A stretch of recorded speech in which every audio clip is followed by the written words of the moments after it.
Assalamualaikum warahmatullahi wabarakatuh. Saya ucapkan terima kasih dan juga selamat pagi kepada Bapak Indarta, ME selaku dosen ekonomi makro, dan juga teman-teman semua yang sudah online pada kesempatan pagi hari ini. Izinkan kami dari kelompok 12 akan mempresentasikan teori investasi, pertumbuhan, dan juga pembangunan ekonomi. Nah, sebelumnya maka kenalan terlebih dahulu ya. Untuk anggota kelompok 12 sendiri itu ada Andina Mentari Putri dengan NIM 195231105, Yuliana Fatmawati 195231124, dan juga saya sendiri Elisa Intan Alfiati 195231137. Untuk materi selanjutnya terkait dengan teori investasi, tujuan dan jenis-jenis investasi yang akan disampaikan oleh Mbak Andina. Kepada Mbak Andina saya persilahkan. Teori investasi. Teori investasi dibagi menjadi dua. Yang pertama, teori klasik. Teori klasik adalah investasi akan dijalankan bila pendapatan dari investasi itu lebih besar dari tingkat bunga. Investasi dalam suatu barang modal adalah menguntungkan bila biaya atau ongkos plus bunga lebih kecil dari hasil. Yang kedua, teori J.M. Keynes. Teori J.M. Keynes adalah didasarkan atas konsep Marginal Efficiency of Investment atau MEI. Konsep pemikiran tersebut, investasi akan dilaksanakan apabila MEI masih lebih tinggi daripada tingkat bunga. Tujuan investasi. Menurut Kamarudin Ahmad, mengemukakan 3 alasan sehingga banyak orang melakukan investasi, yaitu yang pertama, untuk mendapatkan kehidupan yang lebih layak di masa mendatang, di mana seseorang yang bijaksana dan berpikir meningkatkan taraf hidupnya dari waktu ke waktu berusaha untuk mempertahankan tingkat pendapatannya yang sekarang dan yang akan datang. Yang kedua, mengurangi tekanan inflasi. Melakukan investasi dalam memilih perusahaan atau objek dapat menghindari diri agar kekayaan atau harta tidak merosot nilainya karena inflasi. Yang ketiga, dorongan untuk menghemat pajak.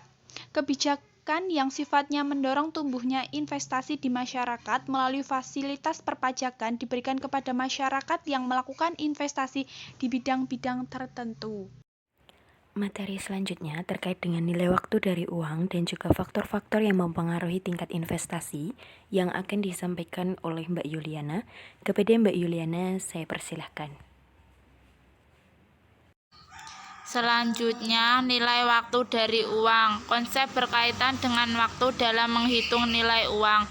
Artinya, uang yang dimiliki seseorang pada hari ini tidak akan sama nilainya dengan 1 tahun yang akan datang. Nilai yang akan datang, future value, rumus nilai masa depan, FV, PO1 plus R pangkat N, yang artinya FV nilai mendatang, PO arus kas awal, R rate atau tingkat bunga, pangkat N tahun ke N dibaca dihitung pangkat N. Contoh, jika kita menabung 1 juta rupiah dengan bunga 10%, maka setelah 1 tahun kita akan mendapat FV 1 juta 1 plus 0,1 pangkat 1. FV sama dengan 1 juta 100. Selanjutnya, present value dapat dirumuskan PV sama dengan Fn bagi 1 plus R pangkat N,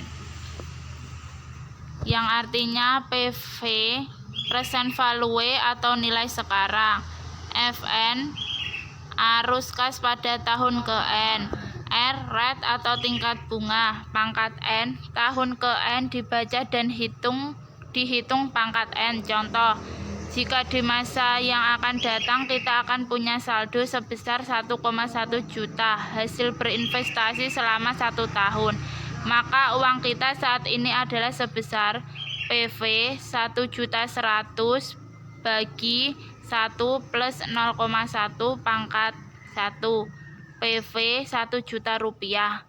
Selanjutnya, nilai masa datang dan nilai sekarang dapat dirumuskan FV sama dengan KO 1 plus R pangkat N, yang artinya FV future value nilai mendatang, KO arus kas awal, R rate atau tingkat bunga, pangkat N tahun ke N pangkat N. Selanjutnya, anuitas adalah suatu rangkaian penerimaan atau pembayaran tetap yang dilakukan secara berkala pada jangka waktu tertentu. Contohnya, bunga yang diterima dari obligasi atau dividen tunai dari suatu saham preferen. Selanjutnya, faktor-faktor mempengaruhi tingkat investasi ada 3. Yang pertama, biaya investasi. Yang kedua, tingkat pengambilan yang diharapkan kondisi internal dan eksternal perusahaan.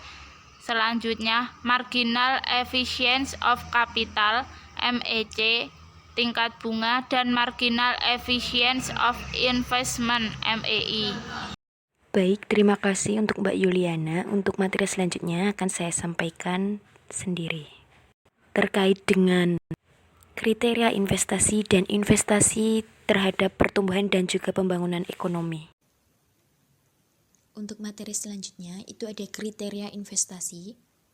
Untuk kriteria investasi yang pertama ada payback period. Nah, di payback period ini ada 2, kas bersih setiap tahunnya berbeda dan juga setiap tahunnya sama. Untuk yang setiap tahunnya berbeda itu rumusnya PP sama dengan N plus A min B per C min B dikalikan 1 tahun.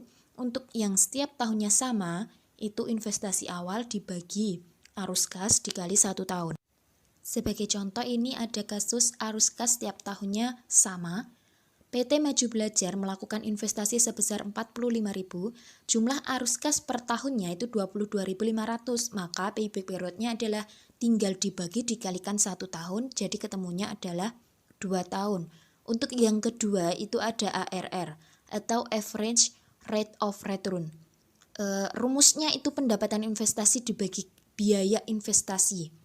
Nah, sebagai contoh, perusahaan PT Amazing mendapatkan sebuah proyek yang memerlukan investment atau biaya investasi itu sebesar 500 juta. Proyek ini mendapatkan atau menghasilkan cash inflow atau arus kas masuk itu sebesar 100 juta per tahun dengan usia ekonomis 10 tahun tanpa nilai residu. Berapa accounting rate of return atau ARR proyek tersebut? Diketahui, biaya investasinya itu kan 500 juta, usia ekonomis 10 tahun, cash inflow per tahunnya 100 juta, depresiasi per tahun 50 juta. Jadi penyelesaiannya adalah 100 juta dikurangi 50 juta dibagikan 500 juta. Nah, ketemunya nanti 50 juta dibagi 500 juta, 0,1 atau 10%. Yang ketiga ada NPV atau Net Present Value.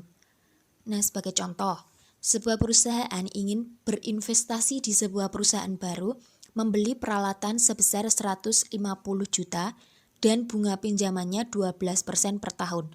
Nah, perusahaan ini berharap menghasilkan 50 juta per tahun selama 5 tahun. Perusahaan memiliki modal untuk membeli peralatan tersebut dan tersedia opsi pinjaman dengan bunga 12% per tahun. Sebagai alternatif lain, perusahaan menginvestasikan uangnya dengan ROI sebesar 8% per tahun. Nah, apakah rencana investasi pembelian mesin produksi ini dapat dilanjutkan? Jadi diketahui ada CT-nya itu 50 juta, CO-nya 150 juta, R-nya itu 12%. Kalau didesimalkan itu 0,12. Nah, tinggal dimasukkan ke dalam rumus, maka NPV-nya nanti ketemu 180,24 dikurangi 150, jadi 30,24. NPV-nya adalah 30,24 juta.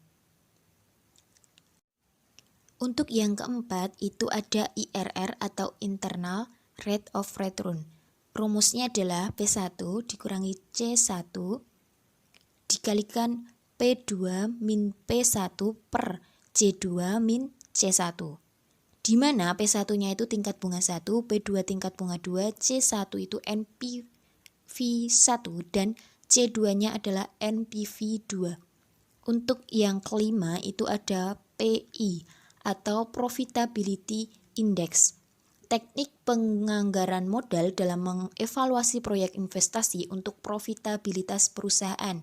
rumusnya sigma PV kas bersih per sigma PV investasi dikalikan 100%. Selanjutnya ada investasi terhadap pertumbuhan perkembangan ekonomi. Pembangunan ekonomi ini memerlukan dukungan investasi yang merupakan salah satu sumber utama pertumbuhan ekonomi. Kegiatan penanaman modal menghasilkan investasi yang akan terus menambah stok modal atau capital stock. Cara investasi ini mempengaruhi tingkat pertumbuhan ekonomi suatu negara dan mempengaruhi tingkat pertumbuhan nasional, di mana ketika suatu negara bisa mengadakan suatu proyek investasi yang bisa menghasilkan pendapatan, maka pertumbuhan ekonomi akan meningkat. Apabila juga adanya kenaikan tingkat suku bunga, bisa mengakibatkan turunnya investasi. Pertumbuhan ekonomi yang tinggi berpengaruh pada kesempatan kerja yang tercipta bertambah, karena peningkatan produksi memerlukan penambahan input, yaitu input tenaga kerja. Baik, mungkin itu yang dapat kelompok kami sampaikan. Apabila ada kurangnya, kami mohon maaf. Akhirul kalam, wassalamualaikum warahmatullahi wabarakatuh.